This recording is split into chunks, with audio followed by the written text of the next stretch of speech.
Antes de comenzar, ya que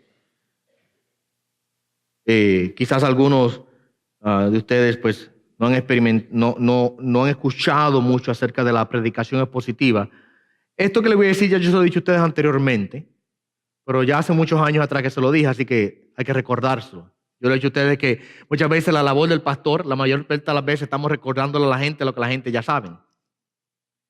Entonces, una de las cosas que yo quiero que tengamos en mente y quiero contestar esta pregunta es ¿por qué predicar de manera expositiva? ¿Por qué predicar de esta manera que hacemos en esta iglesia? Ustedes saben que la predicación expositiva es simplemente la predicación que expone la palabra. Es lo que quiere decir expositivamente. La predicación que expone la palabra. ¿Ok? No son predicaciones en que el predicador saca el texto y trata de dar un mensaje de acuerdo a su opinión o de acuerdo a lo que él cree, o de acuerdo a un tema específico que él escoge, sino que el predicador abre la palabra y la lee, la explica y aplica a la congregación de la manera apropiada y correcta en el contexto en que se encuentra. Esto no me lo inventé yo. Esto no es, el pastor se inventó una nueva forma de predicar. No, mi amado hermano. Esta ha sido la forma de predicar de muchos hombres de Dios a través de la historia de la iglesia. Lo que pasa es que en nuestra historia, en nuestra iglesia moderna, hoy día contemporánea, la iglesia contemporánea ha abandonado este tipo de predicación. Y es más fácil predicarle mensajitos leves y livianos a la gente, que los motiven. Y si usted escucha mucho las predicaciones que se predican en muchas iglesias, la mayor parte, el centro del mensaje no es Cristo y no es la palabra. El centro del mensaje es la persona. Tú. Lo que tú puedes ser y cuán bendecido tú puedes ser y cuán bueno tú puedes ser y todo eres tú, no es Cristo, ¿verdad? Y no es la palabra. Y por eso cuando yo comencé a pastorear aquí a ustedes, yo me comprometí con el Señor y con ustedes a que siempre iba a predicarle de esta manera a ustedes. Ahora, ¿por qué hacerlo? Quiero darle varias razones rápidas, así a vuelo de pájaro, varias razones rápidas de por qué predicar de esta manera. Bueno, la autoridad de Dios sobre nuestras vidas y nuestras almas es establecidas.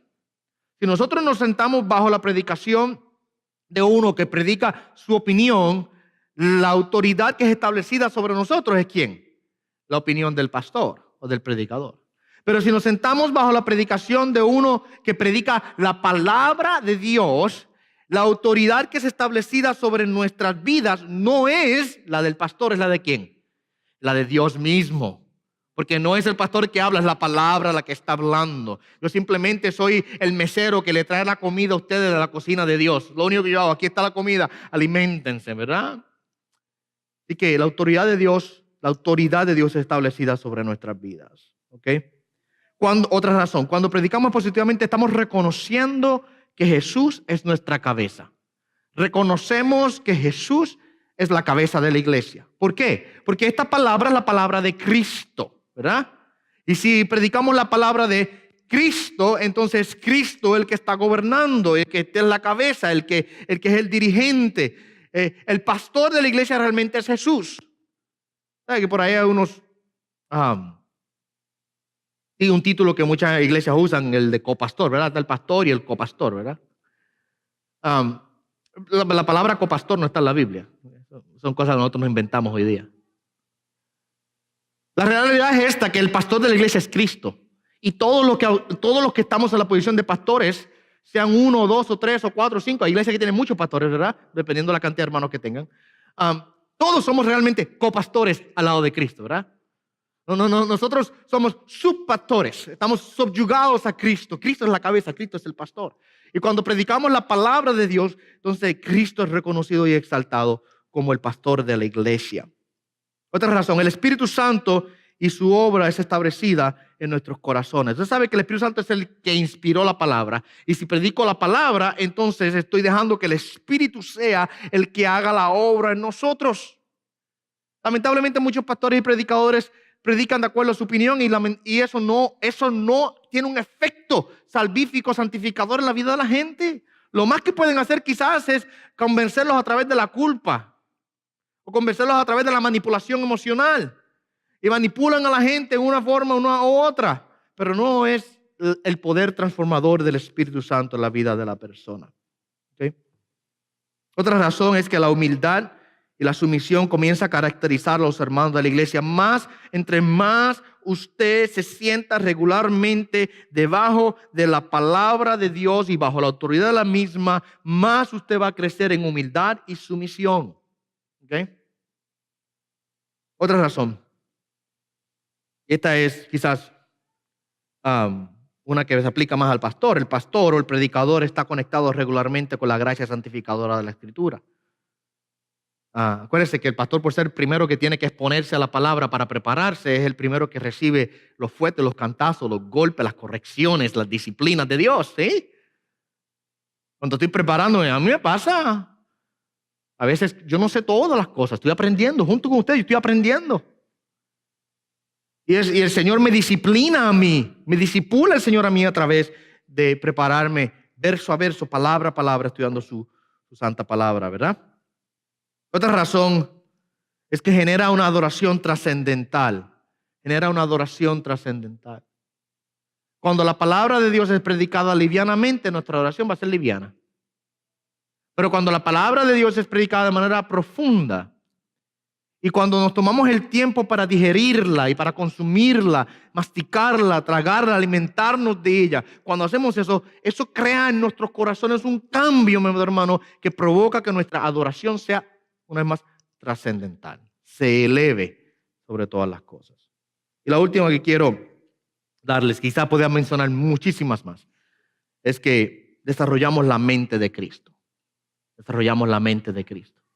Cuando yo comienzo a aprender la palabra de Dios de manera apropiada, yo comienzo a pensar como Cristo, porque la palabra es la mente de Cristo, la palabra de Cristo, y mi mente carnal comienza a ser quitada y la mente divina de Cristo comienza a ser puesta en mí y comienzo a pensar como Él. Amén. Con eso en mente, esas son unas razones rápidas que me gusta recordarles a ustedes cuando de vez en cuando, para que se tengan en su mente por qué es que hago esto de esta manera. ¿Saben que una persona una vez me llamó dijo que yo era loco? Cuando comencé a predicar Juan me dijeron que yo era loco. Que ese pastor usted está predicando la epístola de Juan, que está loco. ¿Okay? Pues que nos llamen locos por Cristo, no hay problema con eso. Yo tengo una responsabilidad de alimentarlos a ustedes. Yo tengo que predicarles a ustedes. Mi labor como pastor es predicarles a ustedes la Biblia entera, los 66 libros. El problema es que no puedo predicarla toda de un cantazo. De un golpe, no puedo darle la Biblia entera de un golpe. Así que tengo que cogerla, tomarla a pedacitos. Poco a poco, y así se la voy dando. Amén. Bueno, vamos entonces a ir a Romanos. Y el sermón de esta mañana en Romanos va a ser un poco diferente. No voy a entrar ahora mismo a exponer un texto, a explicarlo, aplicarlo, etcétera, etcétera, sino que quiero darles, por así decirlo, una introducción y un vistazo general a la epístola de Romanos. Quiero ir de la A a la Z y cubrir casi todas las cosas que se cubren en Romanos. Pues no puedo cubrirlas todas en menos de una hora, pero darle un vistazo rápido a la epístola, por así decirlo, como abuelo de pájaro, ¿verdad? Para que nosotros tengamos por lo menos una idea de Romanos, de lo que contiene y el tema central de Romanos. Y entonces ya cuando la semana entrante comenzamos a entrar al primer capítulo y los primeros versos, tenemos ya, por así decirlo, una base, tenemos ya un fundamento. ¿Okay? No sé si usted sabía, pero esta epístola de Romanos ha sido utilizada por Dios a través de las generaciones y a través de la historia de la iglesia de varias maneras en grandes avivamientos. Dios ha utilizado la epístola de Romanos, por ejemplo, en el tiempo de la Reforma, cuando surgió la Reforma protestante. Fue la epístola de Romanos, por así decirlo, el martillo que Dios utilizó para poder romper las cadenas que ataban de la iglesia apostólica romana en aquel tiempo y del falso evangelio que se predicaba. Martín Lutero la describía a la epístola de Romanos como la parte más importante del Nuevo Testamento y además él decía, es el puro evangelio. Él escribió estas palabras y cito a Martín Lutero. Anhelaba en gran medida entender la epístola de Pablo a los romanos y nada se interpuso en el camino más que esa única expresión, la justicia de Dios. Porque entendí que la justicia por la cual de Dios es justo y trata justamente de castigar a los injustos. Y quiere decir Martín ahí que cuando él lee en Romanos la justicia de Dios, él entendía la santidad de Dios, y entendiendo la santidad y la justicia de Dios, él decía, yo voy a ser castigado por esa justicia. Y Lutero llegó a un punto en que odiaba y detestaba esta doctrina. La noche y el día medité hasta que comprendí la verdad de que la justicia de Dios es esa justicia por la cual, por gracia y pura misericordia, nos justifica por fe. Está queriendo decir él que su forma de ver la justicia de Dios cambió cuando comenzó a estudiar Romanos.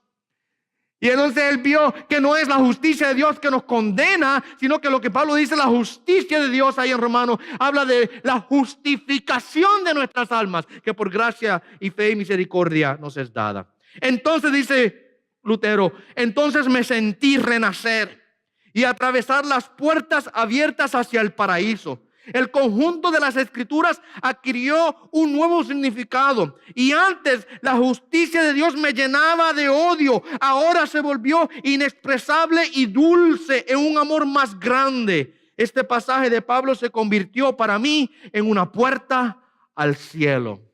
¿Por qué Pablo habla de esta manera? Pablo era un monje, si usted no lo sabe, pero Lutero habla de esta manera. Lutero era un monje católico que vivió por muchos años bajo el yugo de la salvación por obras. Y él pensaba que era él el que tenía que alcanzar salvación. Y entre más él hacía obra, más pecador se encontraba. Entre más se esforzaba, peor se encontraba él. Hasta que llegó el punto en que él odió a Dios. Estaba enojado con Dios porque decía, ¿cómo es posible que este Dios espere que yo llene tantas reglas y cumpla con tantos estatutos, cuando al final al cabo él me va a condenar porque soy un pecador? Hasta que Lutero por fin comprendió lo que la justicia de Dios por fe y para fe es. Ya Pablo habla de esto aquí en Romanos. Y estudiando esa doctrina, él comprendió que es que Dios nos justifica a través de la fe. No es que yo me justifico a través de mis obras. Y cambió totalmente. Y esa fue la chispa realmente que inició la reforma protestante. Dios utilizando esta epístola para cambiar, por así decirlo, la iglesia. William Tyndale, déjame citarle a otro. William Tyndale, si ustedes no conocen a William Tyndale, deberían hacer un estudio, aunque sea corto, búsquelo. Hoy día toda esta información está en Google, ¿verdad? Google. Te coge los celulares y lo busca. William Tyndale, él tradujo la Biblia al inglés y perdió su vida por hacer tal cosa. Lo mataron por traducirla, por tener el atrevimiento de traducir la Biblia al inglés. William Tyndale escribe lo siguiente: en la medida que esta epístola es la parte principal y más excelente del Nuevo Testamento y el más puro evangelio, o es decir, las buenas noticias, y que lo llamamos evangelio, también una luz y un camino a toda la escritura. Creo que es bueno que cada hombre cristiano no solo lo sepa de memoria y sin el libro, sino que también se ejercite allí continuamente, como ocurre con el pan del alma. Ningún hombre puede leerlo a menudo o demasiado, o estudiarlo demasiado bien. Cuanto más se estudia, más fácil es. Cuanto más se mastica, más agradable es. Y cuanto más profundamente se busca, se encuentran las cosas más preciosas en él, por lo que se esconde un gran tesoro de cosas espirituales en esta preciosa epístola. Se ha dicho, mis amados hermanos, que Romanos puede deleitar al mejor pensador y cautivar la mente del genio más grande, pero a su vez trae lágrimas al alma más humilde y refrigerio a la mente más simple. Romanos te derribará y luego te levantará, te desnudará y luego te vestirá con eterna y divina elegancia. Si ustedes se quedan conmigo a través de Romanos, van a experimentar tal bendición y tales cosas. La epístola de Romanos es central para el entendimiento apropiado del evangelio. Y la epístola de Romanos contesta una serie de preguntas importantes, como ¿cuáles son las buenas nuevas de Dios? Las buenas noticias, ¿cuáles son? ¿Ok? Nos habla acerca de Dios, nos habla acerca de su carácter, nos habla acerca del infierno y cómo Dios puede evitar enviar a la gente al infierno y por qué los envía allá. Habla de por qué es que los hombres rechazan a Dios y por qué los hombres rechazan a Jesucristo. ¿Por qué existen tantas falsas religiones e ídolos? ¿Cuál es el pecado más grande del hombre? ¿Por qué hay tantas perversiones sexuales, de odio, crimen, deshonestidad y todos otros males en el mundo? ¿Por qué el mundo está tan caído? ¿Cuál es el estándar por el cual Dios puede condenar a una persona y mandarla al infierno? ¿Cómo puede una persona que nunca ha escuchado el evangelio ser espiritualmente responsable delante de Dios? ¿Ok? Nos habla también acerca de el hombre, la naturaleza del hombre. ¿Puede el hombre ser bueno en sí mismo?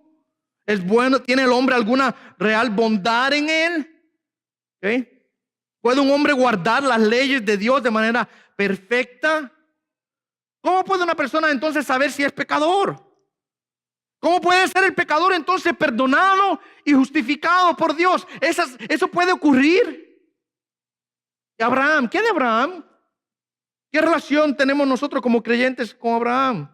También hablando de Cristo, de su muerte. ¿Por qué es importante la muerte de Cristo? Y su resurrección, ¿por qué es importante? ¿Cuál es la importancia de mi vida hoy día? Aquí que yo vivo hoy día en este mundo. ¿Por qué es importante vivir para Dios de manera agradable? Vamos a ver en este epístola también otras preguntas, como ¿por quién murió Cristo? Y contestarlas. ¿Ok? ¿Dónde pueden los hombres encontrar su verdadera paz y la verdadera esperanza que sus almas necesitan? ¿Qué es la gracia de Dios? ¿Y qué hace esa gracia de Dios? ¿Ok? ¿Cómo se relaciona la gracia de Dios con su ley? ¿Cómo puede una persona que está muerta espiritualmente volver a nacer? ¿Cuál es la relación que nosotros como cristianos ahora en Cristo siendo salvos tenemos con el pecado? ¿Existe alguna relación? ¿Okay? Porque es importante la obediencia a Dios, etcétera, etcétera. Y puedo continuar haciendo una lista mucho más larga de preguntas que Romanos nos va a contestar. El pastor John MacArthur escribe lo siguiente: la epístola a Romanos nos habla hoy tan poderosamente como a los hombres del primer siglo. Habla moralmente sobre el adulterio, la fornicación, la homosexualidad, el odio, el asesinato, la mentira y la desobediencia civil. Habla intelectualmente, nos dice que el hombre natural está confundido porque tiene una mente reprobada. Habla socialmente, nos dice cómo debemos relacionarnos unos con otros. Habla psicológicamente, diciéndonos de dónde viene la verdadera libertad para liberar a los hombres de la carga de la culpa. Habla a nivel nacional, diciéndonos nuestra responsabilidad con el gobierno humano. Habla internacionalmente y nos dice el destino final de la tierra y especialmente el futuro de Israel. Habla espiritualmente, respondiéndonos a la desesperación del hombre, ofreciendo esperanza para el futuro. Habla teológicamente, enseñándonos la relación entre la mente y el espíritu, entre la ley y la gracia, entre las obras y la fe. Pero sobre todo nos trae a nosotros a una profunda relación con Dios. O por así decirlo, nos trae a Dios a nosotros. ¿Okay? Ahora, permítame darle unos detalles generales de la epístola. Sabemos que el autor fue ¿quién? Pablo. Probablemente Pablo la escribió alrededor del año 58 después de Cristo y probablemente Pablo se encontraba en la ciudad de Corinto. Pablo escribe la epístola con el propósito de dejarle saber a la iglesia de Roma que él tenía la intención de visitarlos. Ustedes saben que Pablo era un viajador incansante, era un apóstol de los gentiles. Él viajaba por todas las regiones predicando el evangelio, plantando iglesias, entrenando pastores. Pero él no había tenido la oportunidad de ir a Roma todavía. Esto lo vamos a ver más detalle más adelante, cuando entremos al capítulo 1, porque él hace referencia a esto. Y como no había tenido la oportunidad de ir a Roma, él quería llegar allá. La iglesia llegó a Roma probablemente porque en el día de Pentecostés hubieron cristianos, judíos que estaban allá en Israel y que vivían en Roma, que se convirtieron al evangelio de Cristo, regresaron a sus casas a Roma y entonces el evangelio comienza a esparcerse en Roma. Cuando Pablo escribe, ya había una iglesia en Roma. Y Pablo le escribe para expresar el deseo de que él quería irlo a ver. Pero aprovecha la oportunidad, por supuesto. Él no va a enviar una carta con 2 párrafos dejándole saber: les escribo para dejarles saber que quiero irlos a ver lo más pronto posible. Dejamos de corazón, Dios me los bendiga a todos. No, él aprovecha la oportunidad entonces para dejar, yo creo, de todas las epístolas de Pablo, yo creo que Romanos es la que más completamente, la que más hermosamente presenta el evangelio. ¿ok? Y él dedica estos 16 capítulos de esta epístola a ir capítulo por capítulo, verso por verso, presentando una exposición detallada, una defensa poderosa del Evangelio, de las consecuencias del Evangelio y de la esperanza que nosotros tenemos en Cristo Jesús. ¿Okay? Ahora, el Evangelio es el tema principal de esta epístola. No sé si ustedes saben de dónde viene la palabra evangelio, pero para recordarlo rapidito, la palabra evangelio viene del griego, una palabra griega que lee evangelion, que quiere decir buenas noticias, buenas nuevas. ¿Okay? Y el evangelio es lo que definió a Pablo, por así decirlo. El evangelio definió su obra, el evangelio definió sus comunidades. El evangelio es el resumen conciso de toda la teología que Pablo tuvo. Fue la base y el pilar central de su nueva visión de todas las cosas. Pablo veía todo a través del filtro del evangelio. Y aunque él en esta epístola aquí en Romanos, él cubre otros temas en la epístola y vamos a verlos. La realidad es que todos esos otros temas que él cubre son elaboraciones que él hace para poder explicar más profundamente el tema central que él tanto ama. Este tema que realmente baña y cubre la epístola, el tema del evangelio o las buenas noticias de Dios. ¿Okay? Y que vamos a ver una vez tras vez, aunque Pablo va, como dije, a expandirse y a quizás desviarse, a cubrir otros temas, todas esas cosas que él hace, lo hace para llevarnos de vuelta a entender el evangelio de Jesucristo. Ahora, la estructura del libro. Como ustedes saben muy bien, yo le he dicho a ustedes que Pablo muy comúnmente divide sus epístolas en dos partes. Por lo general tenemos una parte teológica y otra parte práctica. Eso le enseñé yo a ustedes cuando comenzamos con Efesios. ¿Se recuerdan que en Efesios les dije los capítulos 1, 2 y 3 tenemos teología, los capítulos 4, 5 y 6 tenemos práctica? Y yo le di dos palabras a ustedes, ortodoxia y ortopraxia. ¿Se recuerdan? Ortodoxia, que habla de la enseñanza correcta, y ortopraxia, que habla de la práctica correcta. ¿Ya? Ahora, aquí en Romanos podemos dividirla de una manera similar en dos porciones principales. Hay otras subdivisiones que hay que se encuentran en la epístola, pero por lo general podemos tomar dos divisiones principales, la de ortodoxia, los capítulos 1 al 11. Y ahí Pablo desarrolla su teología del evangelio. ¿Okay? Todo es teológico, enseñanza apropiada. Luego, los capítulos 12 al 16, hay un cambio, hay un giro. Y él va de la teología ahora a aplicar la enseñanza que nos acaba de dar acerca del evangelio y cómo eso se aplica a nuestras vidas y cómo nosotros respondemos a ese mensaje del evangelio. ¿Okay? Ahora, lo que quiero hacer en el resto del tiempo que me queda, y espero no tomarle mucho tiempo en esto, es simplemente darle a ustedes un vistazo general del capítulo 1 hasta el capítulo 16, rápido, para que ustedes tengan en su mente por lo menos un saborcito ya de lo que Romanos es, de lo que la epístola es. Y quiero darle la estructura de Romanos, dividírsela y viendo quizás algunos puntos, no todos, ¿verdad? Porque estaríamos aquí muchísimas horas y vamos a cubrir todo, pero solamente algunos puntos clave para que ustedes los tengan en sus mentes y por lo menos darle un sabor de lo que ha de venir en el futuro, ¿verdad? Y a veces es bueno dejar a las personas con deseo de comer más, para que entonces quieran venir y buscar de nuevo. Entonces lo que quiero esta mañana es simplemente darles a ustedes un aperitivo de la epístola de Romanos para darle deseo y quizás entonces ustedes quieran, pastor, quiero saber el resto. ¿Okay?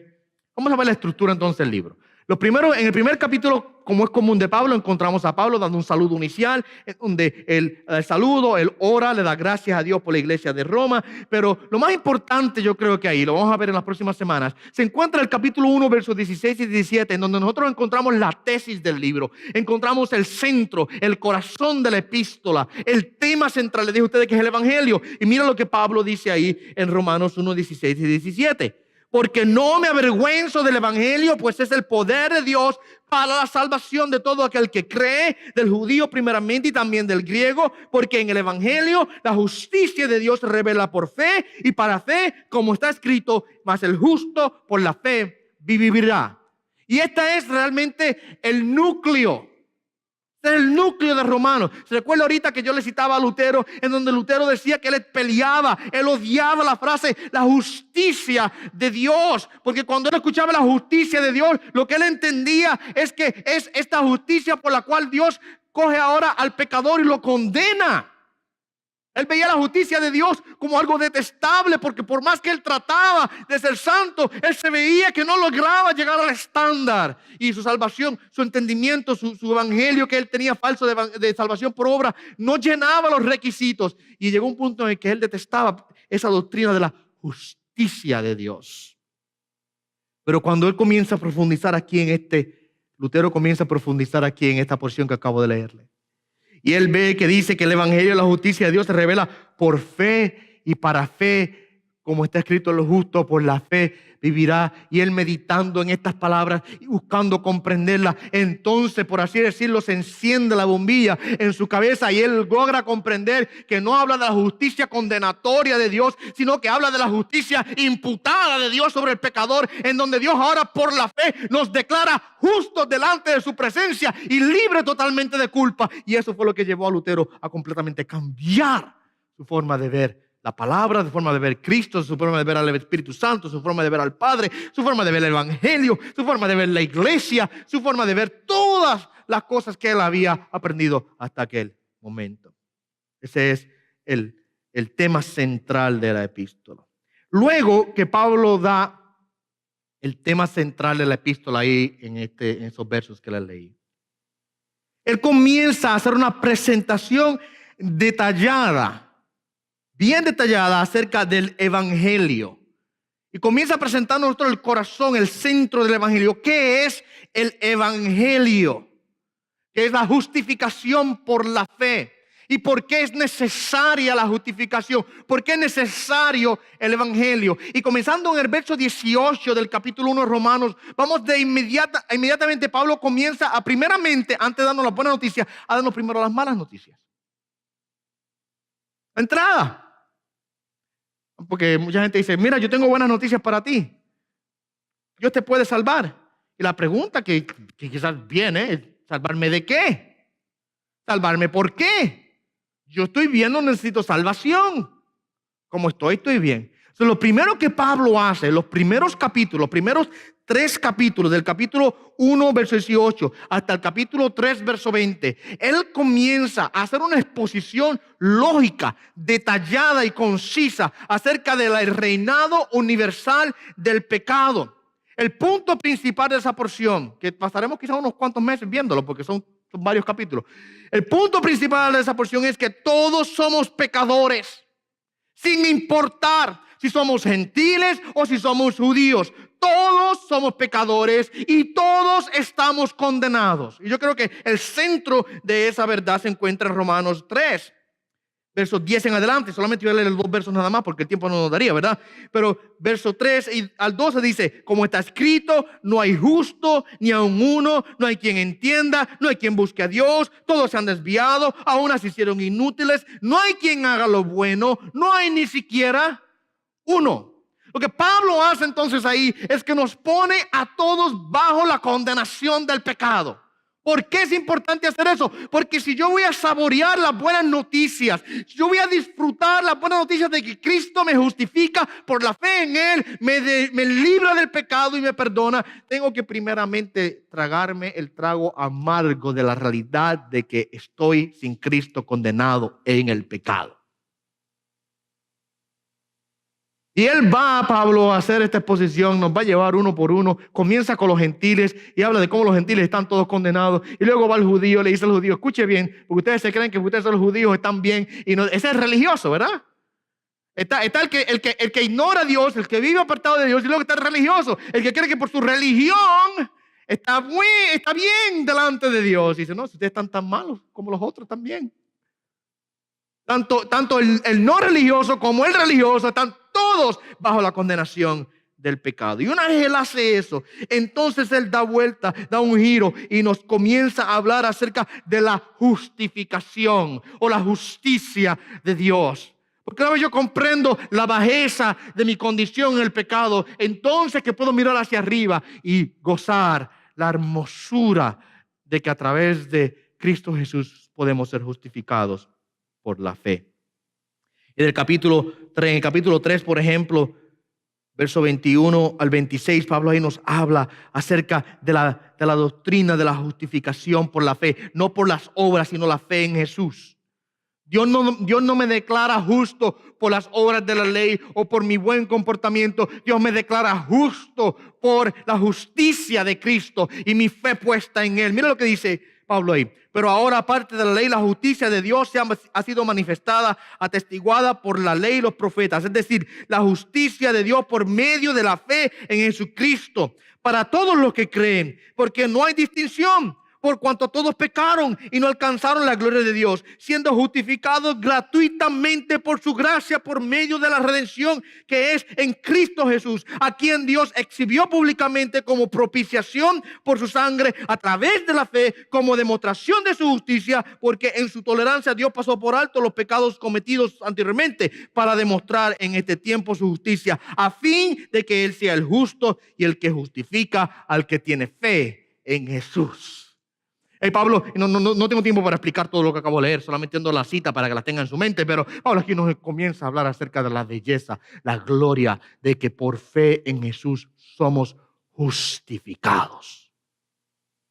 No por las obras de la ley, sino por la obra perfecta de Cristo y por mi fe en Él. Amén. Luego Pablo nos va a dar un ejemplo. Pablo es un tipo de abogado aquí en esta epístola. Yo creo que él está presentando su caso. Y él ha ido y buscado todas las evidencias para presentar el caso del evangelio y defenderlo y presentar la verdad de la justificación por la fe. Y él sabe que quizá va a haber a alguien que diga, pero, ¿qué tal de nuestros antepasados, especialmente los judíos? ¿Qué tal de aquellos hombres? Y Pablo toma a Abraham como el ejemplo clásico de que aún en el Antiguo Testamento los hombres no eran justificados por sus obras, sino por la fe. Y Abraham se convierte, por así decirlo, en la prueba, la evidencia contundente de Pablo para derribar cualquier argumento de todos aquellos que digan, pero han habido hombres en el pasado que se han podido justificar delante de Dios a través de sus obras. Y allí en el capítulo número 4, Pablo pasa una buena porción hablándonos acerca de Abraham y cómo él es un ejemplo de la justificación por la fe. En el verso 22, hablando de Abraham, él dice, por lo cual también su fe le fue contada por justicia.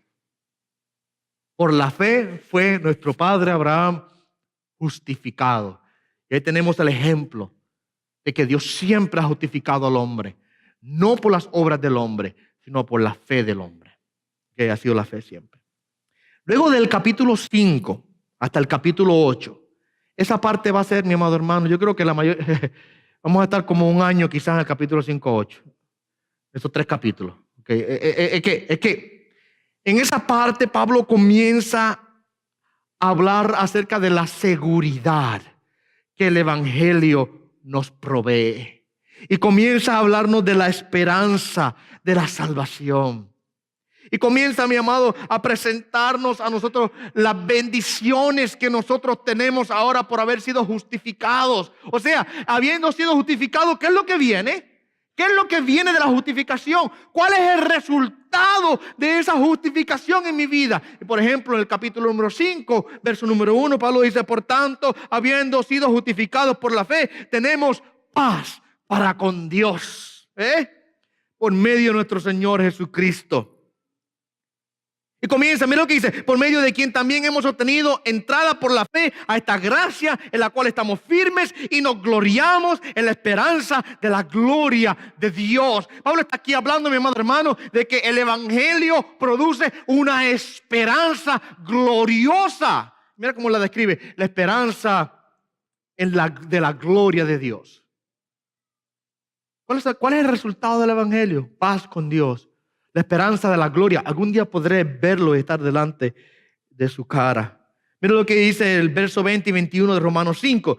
Y la ley se introdujo para que abundara la transgresión, pero donde abundó el pecado, sobreabundó la gracia, para que así como el pecado reinó a la muerte, así también la gracia reine por medio de la justicia para vida eterna mediante Jesucristo nuestro Señor. ¿Reine para qué? Para vida eterna. La gloriosa esperanza del Evangelio. Mi amado hermano, antes de proseguir, si el Evangelio lo único que produce es una buena vida aquí solamente, lo único que el Evangelio produce es vivir una vida agradable aquí solamente, de nada sirve. De nada sirve. Si es para aquí nada más, váyase para su casa, recoja y váyase, please. Porque todo este esfuerzo, todo este trabajo, todo este tiempo, nosotros esforzándonos en servicio al Señor, ¿para qué? Para solamente vivir una buena vida aquí. La esperanza del Evangelio, mi amado hermano, no es primordialmente para esta vida aquí, sino para la venidera. La realidad es de que tenemos la esperanza de la gloria de Dios, de que tenemos una promesa de vida eterna. Y Pablo va a pasar este capítulo 5 hablándonos acerca de esa gloriosa esperanza, ¿verdad? Luego en el capítulo número 6 nos va a hablar acerca de la libertad del pecado, de cómo es que hemos sido librados del dominio del pecado. Una vez estamos en Cristo, una vez hemos sido transferidos del reino de las tinieblas al reino de la luz, hemos sido ahora, se ha sido quitada, por así decirlo, el yugo del pecado ha sido quitado sobre nuestra vida y ya el pecado no se apodera de nosotros. ¿Okay? El pecado no se apodera de nosotros. Mira lo que dice capítulo número 6 de Romanos 6, verso 12, y 14, al 14. Por tanto, no reine el pecado en vuestro cuerpo mortal, para que no obedezcáis a sus lujurias, ni presentéis los miembros de vuestro cuerpo al pecado como instrumentos de iniquidad, sino presentaos vosotros mismos a Dios como vivos de entre los muertos, y vuestros miembros a Dios como instrumentos de justicia, porque el pecado no tendrá dominio sobre vosotros, pues no estáis bajo la ley, sino bajo la gracia. Capítulo 6, una vez más, versos 17 y 18. Pero gracias a Dios que aunque erais esclavos del pecado, os hicisteis obedientes de corazón a aquella forma de doctrina a la que fuisteis entregados. Y habiendo sido libertados del pecado, os habéis hecho siervos de la justicia. Capítulo 6 nos va a hablar ahí de la realidad de que Dios nos ha quitado, nos ha libertado del poder del pecado. Y ahora ya yo no soy un esclavo del pecado, soy un siervo de la justicia. Nota el lenguaje que Pablo utiliza ahí. Yo no soy un esclavo del pecado, soy un siervo de la justicia. He sido trasladado, he sido transferido, ¿verdad? En el capítulo número 7, uno de los temas principales que se cubrirán ahí también va a ser la realidad de que hemos sido libertados nosotros de la ley. La ley de Dios, que es el instrumento condenatorio para toda alma que peca. Nosotros hemos sido librados de la condenación de la ley. ¿Okay? Sí, nosotros éramos infractores de la ley. Nosotros habíamos roto la ley de Dios. Y por tal razón la ley de Dios nos condena. Pero a través del Evangelio, Pablo nos presenta la realidad ahí en el capítulo número 7, que ahora yo estoy muerto a la ley y estoy vivo en Cristo. Y la ley ya no tiene poder condenatorio sobre mi vida. Mira lo que dice el capítulo 7, verso 4 al 6. Por tanto, hermanos míos, también a vosotros se os hizo morir a la ley por medio del cuerpo de Cristo, para que seáis unidos a otro, aquel que resucitó entre los muertos, a fin de que llevemos fruto para Dios. Pero mientras estábamos en la carne, las pasiones pecaminosas despertadas por la ley actuaban en los miembros de nuestro cuerpo a fin de llevar fruto para muerte. Pero ahora hemos quedado libres de la ley, habiendo muerto a lo que nos ataba, de modo que sirvamos en la novedad del Espíritu y no en el arcaísmo de la letra. Dios nos libró del dominio condenatorio de la ley. La ley que exponía mi pecado, la ley que señalaba mi pecado y me condenaba. Ahora en Cristo soy librado de esa condenación. Librado de esa condenación. Eso no quiere decir ahora que yo no tengo responsabilidad de ser obediente a la ley de Dios, porque ahora nosotros en Cristo tenemos la ley de Cristo. Y todos los principios morales del Antiguo Testamento son presentados por Cristo una vez más en el Nuevo Testamento. Así que Cristo nos ata una vez más a la ley de obediencia a Él. El punto es que ahora yo soy librado de la condenación de la ley mosaica. Ya la ley no me condena y no vivo bajo el yugo de la misma. Y ahora vamos, luego de eso, en el capítulo 8, Pablo pasa a hablar acerca de la nueva vida en el Espíritu. Y cómo nosotros ahora tenemos una nueva vida espiritual y somos ahora recipientes del Espíritu de Dios y del gozo y de la alegría y la seguridad que eso produce en nuestras vidas. La realidad de que tenemos el Espíritu de vida en nosotros. El Espíritu Santo, ¿sabe que el Espíritu Santo en la Biblia se le dan diferentes nombres? Se le llama el Espíritu de Cristo. El Espíritu de vida ha venido a morar en nosotros. Mira lo que dice Romanos 8:2. Porque la ley del Espíritu de vida en Cristo Jesús te ha libertado de la ley del pecado y de la muerte. Mira lo que dice el verso número 11. Pero si el Espíritu de aquel que resucitó a Jesús de entre los muertos habita en vosotros, el mismo, hablando del Espíritu de vida, que resucitó a Cristo Jesús de entre los muertos, también dará vida a vosotros mortales por medio de su Espíritu que habita en nosotros. La verdadera y gloriosa esperanza de la resurrección, de que nuestros cuerpos serán transformados y libertados de este estado en que se encuentran. Pablo también le llama el espíritu de adopción en el capítulo 8. El espíritu de adopción. Porque todos sois guiados por el Espíritu de Dios, los tales son hijos de Dios.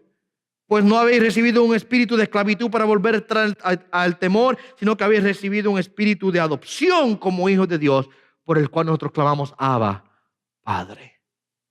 Este capítulo 8 nos va a hablar a nosotros, mis hermanos, de manera detallada acerca de el glorioso estado que nosotros tenemos ahora en el Espíritu. La obra hermosa y gloriosa del Espíritu Santo de Dios en nuestras vidas, que nos garantiza la vida eterna, que nos hace hijos de Dios, que intercede por nosotros, que nos asegura hasta el fin, que nos guarda hasta el fin, que no permitirá que nada nos toque, que nada nos ocurra, que nuestra salvación está guardada total y completamente en Él.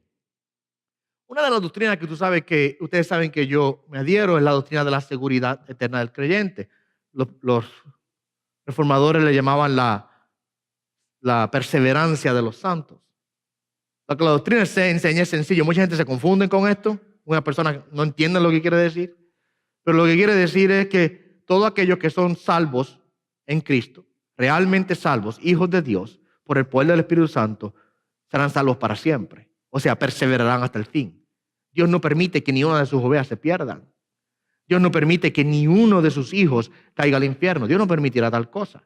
Todo aquel que ha recibido el Espíritu de Cristo es guardado por ese Espíritu y por Cristo y por el Padre hasta el fin. Y una de las cosas que yo meditaba anoche mientras preparaba este sermón es la realidad de que tantas personas que hablan mucho del Espíritu Santo y que creen en el Espíritu Santo y están llenos del Espíritu Santo, pero niegan la doctrina de la seguridad del creyente. Eso es contradictorio. ¿Sabe por qué es contradictorio? Porque el Espíritu Santo que me llena para yo poder vivir una vida santa para Dios es el mismo Espíritu Santo que ahora me guarda para permanecer salvo hasta el fin y que no permitirá que nada me aparte de Dios. Y por eso Pablo culmina ese capítulo número 8 de Romanos con las palabras: porque estoy convencido de que ni la muerte, ni la vida, ni ángeles, ni principados, ni lo presente, ni lo porvenir, ni los poderes, ni lo alto, ni lo profundo, ni ninguna otra cosa creada nos podrá separar del amor de Dios que es en Cristo Jesús, Señor nuestro. La realidad de que nada me puede separar del amor de Dios. ¿Okay? Luego los capítulos 9, el capítulo 11.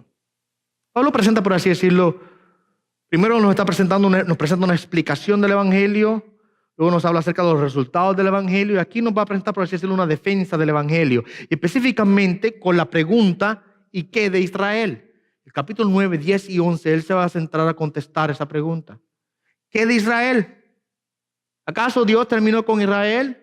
¿Acaso Israel no es su evidencia de que tú puedes estar en Dios y luego ser abandonado por Dios? Si Dios abandonó a Israel, entonces quizás también nos abandonará a nosotros. Entonces, si Dios abandonó a Israel, pues quizás el Evangelio no es tan buena noticia que digamos. Porque si lo abandonó a ellos y hay la posibilidad de que nos abandone a nosotros también, pues entonces quizás el Evangelio no es tan buen Evangelio. Pablo presenta una defensa, capítulos 9, 10 y 11, acerca de Israel, y de que Dios tiene un propósito con ellos y que todavía Dios nos los ha abandonado. Pero yo creo que lo más interesante de esta porción, y por así decirlo, uno de los temas centrales de esta porción, es el hecho de que Dios es soberano. Y Pablo nos va a hablar de la soberanía de Dios. Que Él es el que escoge, Él es el que se mueve, Él es el que decide, Él es el que hace como Él quiere, cuando Él quiere. ¿Y quiénes somos nosotros para cuestionar a Dios e inculparle a Él? Y después de examinar esa verdad de la soberanía absoluta de Dios, Pablo culmina esta porción de ortodoxia de esta epístola de Romanos con estas palabras. Oh profundidad de las riquezas y de la sabiduría y del conocimiento de Dios. Cuán insondables son sus juicios e inescrutables sus caminos.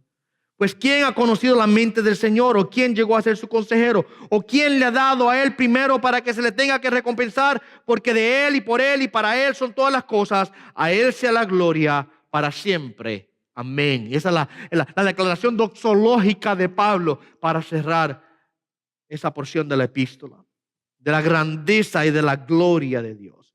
Luego, en los capítulos 12 al 16, Pablo nos va a hablar a nosotros acerca de la vida ahora que debemos vivir como creyentes. Nos va a hablar acerca de la transformación que debe ocurrir en nuestros corazones. Debemos presentarnos a Dios como un sacrificio vivo. Nos va a hablar que tenemos que aprender a ser humildes y serviciales. Tenemos que aprender a amarnos los unos a los otros y va a hablarnos de cómo el amor se manifiesta de manera práctica en nuestras vidas. Nos va a hablar que tenemos que aprender a someternos a las autoridades que están puestas aquí en la tierra. Los creyentes no estamos supuestos a ser rebeldes. Tenemos que aprender a vivir una vida decente y tenemos que aprender a fomentar la unidad en el cuerpo de Cristo, especialmente en las áreas de desacuerdo, entre muchos otros temas que cubriremos en esa porción 12 al 16. Y luego Pablo cierra con unos saludos finales en el capítulo 16. Y su epístola cierra de la siguiente manera. Voy a cerrar ya, yo también. Yo sé que este sermón esta mañana fue un poco diferente, pareció más un estudio bíblico que un sermón, ¿verdad? Pero lo hice intencionalmente así, para darle por lo menos la base, el fundamento. Pablo cierra su epístola de la siguiente manera. Y aquel que es poderoso para afirmaros, conforme a mi evangelio y a la predicación de Jesucristo, según la revelación del misterio que ha sido mantenido en secreto durante los siglos sin fin, pero que ahora ha sido manifestado y por las escrituras de los profetas, conforme al mandamiento del Dios eterno, se ha dado a conocer a todas las naciones para guiarlas a la obediencia, a la fe, al único y sabio Dios, por medio de Jesucristo, sea la gloria para siempre. Amén. Pablo cierra con una doxología. Al único y verdadero, al único y sabio, al único eterno. Y mira lo que él dice en el verso 25 y cierro con esta nota. Me encanta cómo lo dice. Al que es poderoso para afirmarnos. Dios tiene el poder para afirmarnos a nosotros, mi amado hermano. Para que nada nos separe de Él, para mantenernos firmes en Cristo para siempre. Mira lo que dice, Él es poderoso para afirmarnos, y me encanta la frase, conforme a mi evangelio. El evangelio es llamado el evangelio de Cristo, es llamado el evangelio de Dios. También Pablo le llama mi evangelio. El evangelio era el centro de la vida de Pablo. Y yo creo que la epístola que mejor demuestra cuán central era el evangelio en su vida es precisamente esta epístola de Romanos. Comienza hablando del evangelio y termina hablando del evangelio. Y yo espero que por los próximos años, mientras estemos aquí, y ustedes saben que yo de vez en cuando me cojo recesos, no es que siempre predicar el romano, habrán servicios especiales, etcétera, etcétera. Pero mientras estemos aquí, yo espero que el evangelio se haya hecho claro a sus mentes, que sus corazones lo saboreen, se deleiten en el evangelio de Jesucristo, y que usted, mi amado hermano, aprendamos a disfrutar y gozar las bendiciones que vienen por el evangelio, y que aprendamos a vivir vidas que agraden a Dios por medio del evangelio. Amén. Amén. Vamos a hacer una oración y no se vaya nadie porque hoy es el primer domingo del mes y ustedes saben que celebramos la cena del Señor. Así que permítanme darle gracias a Dios por el sermón y pasaremos a eso. Amén. Padre, te damos gracias por tu amor y misericordia. Gracias por tu bondad. Gracias, Señor, por el Evangelio de Jesucristo. Gracias, Señor, que en esta mañana hemos podido dar un vistazo general a esta epístola de Romanos para preparar nuestros corazones y nuestras mentes para lo que ha de venir. Te rogamos, Dios, que mientras nosotros meditamos en las verdades que están contenidas en esta porción de tu palabra, y mientras vamos pedazo a pedazo, verso a verso, capítulo a capítulo, procesando esta epístola de Romanos, oh Dios, que podamos, Señor, realmente extraer de ella los nutrientes y vitaminas y alimentos que nuestras vidas y nuestro ser necesita, Dios. Te rogamos que uses esta epístola para realmente transformar nuestras vidas de una manera gloriosa y hermosa. Por tu Hijo amado Jesucristo, Padre, pido estas cosas. Amén y amén.